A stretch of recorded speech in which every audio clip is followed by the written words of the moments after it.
The Guzman Honega family have been so generous to allow Fusion Latina to share with them a Bolivian-style Sunday tea.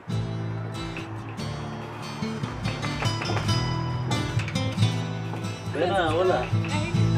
Really good. Thank you for having us. Oh, you're welcome. Thank you. How did you first make that decision to come to Australia and leave Bolivia? Well, when I was in the last years in the uni, we were a group of students there, some from architecture, some from medicine, some from economics careers. We're planning, said what we'll do after, because at that time we're looking about the 70s. It was a lot of revolution and movement in Latin America and also in Bolivia.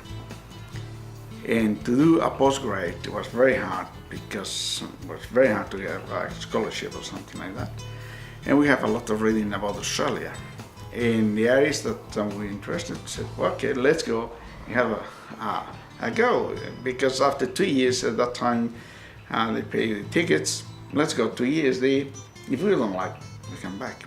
Well, what about you? So you've spent most of your life in Australia. Yeah. But what do you carry from Bolivia with you all the time?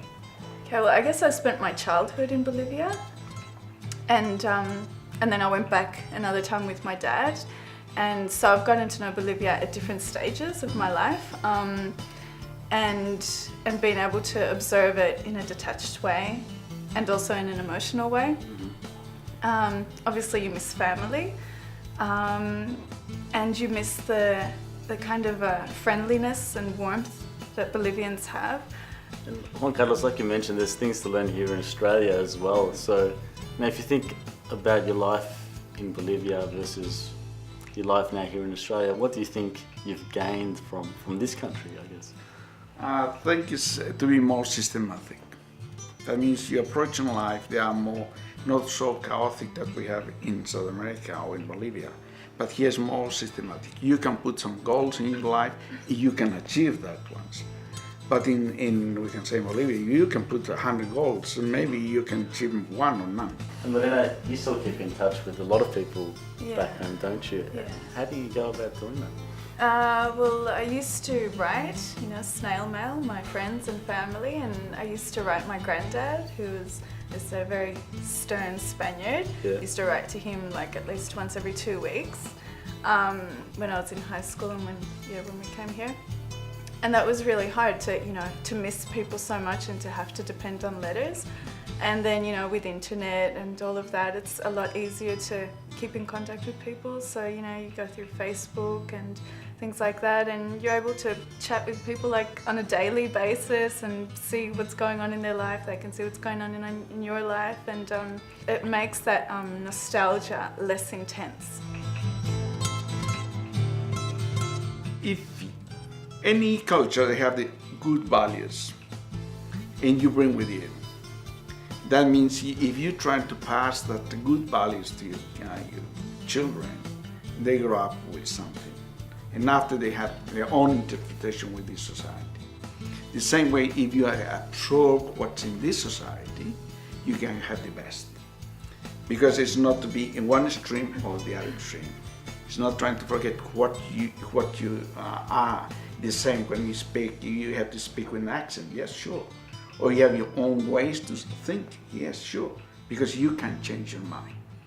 In that way, if you can pass this, the good things of your culture, the language, an example, we pass to my kids, to my 3 daughters. I pass to my son-in-law, Mick, he speaks good Spanish, and we pass to our grandsons. That means as a game, you pass something to them. You pass some of the customs that you have. But to not say, okay, now you are only a small group of Bolivians now. Now, Lorena, are there any real typical traditional Bolivian things that you still carry on within your family, with your sons, your husband? The main thing would be, and something that my son, who's 10 years old, says that makes him feel more Bolivian, even though I don't speak to them all the time in Spanish, but that's because of nostalgia reasons. So the main thing would be just the energy that we have of just a little bit of chaos, and a little bit of being relaxed, and I mean, my husband's Swiss. He's half Swiss, so he's very organized, very, very systematic, very calm, tempered. And I guess what I try to do with the kids sometimes that works against me is to let them be a little bit wild. When we went with Lorena or with Patricia to Bolivia, we went to every single city and we have family waiting for us. That means we have to do hotels. No, if you go to hotels, you're in trouble. That means you will be in the places. They are waiting for you. That means it's part of the feeling that you can feel with your aunts or uncles. They're waiting for you or the rest of your family. You know, that means it's a very close network when you have. And now this is one of the things that you can miss here. But you can have to build up. Now I have 4 grandkids, so it's my hope that the other girls have another 4 and then we have 12.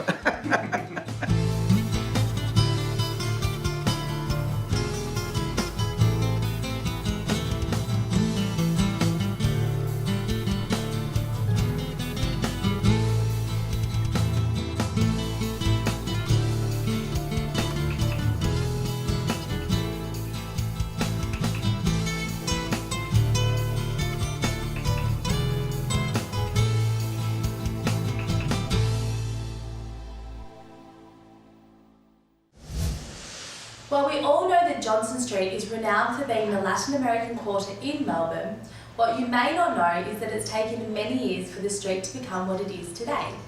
Mexican restaurant Los Amates is an institution on Johnson Street. Having recently celebrated 5 years since opening, owner Arturo Morales has seen Johnson Street flourish to become the ultimate Latin destination for people of all ages. Arturo, firstly, congratulations on celebrating 5 years here at Los Amates. Thank you very much. So when you first opened your restaurant, what could you find on Johnson Street at the time? Yeah, there wasn't a few restaurants, Spanish restaurants or sort of venues, but there wasn't as much as there was in the past. So what's the most popular dish here at Los Amates?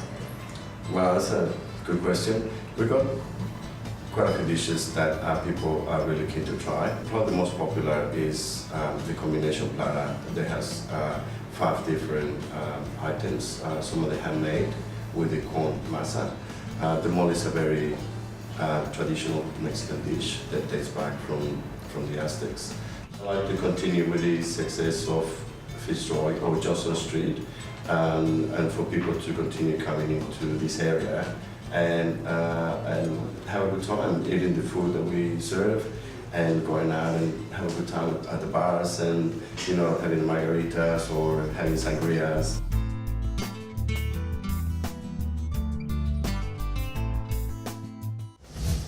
Well, sadly, we've come to the end of another show. Así es la vida. Don't forget, to find out more about today's episode, you can log on to our website, fusionlatinatv.com. Adios.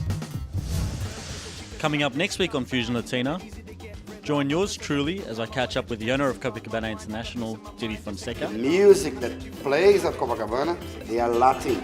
Christina puts her body on the line as she delves into the crazy world of capoeira. Lauren checks out Soul Nation. Frank prepares a delicious Brazilian dessert. Today I'm going to make brigadeiro, a chocolate dessert from Brazil. Hasta la próxima.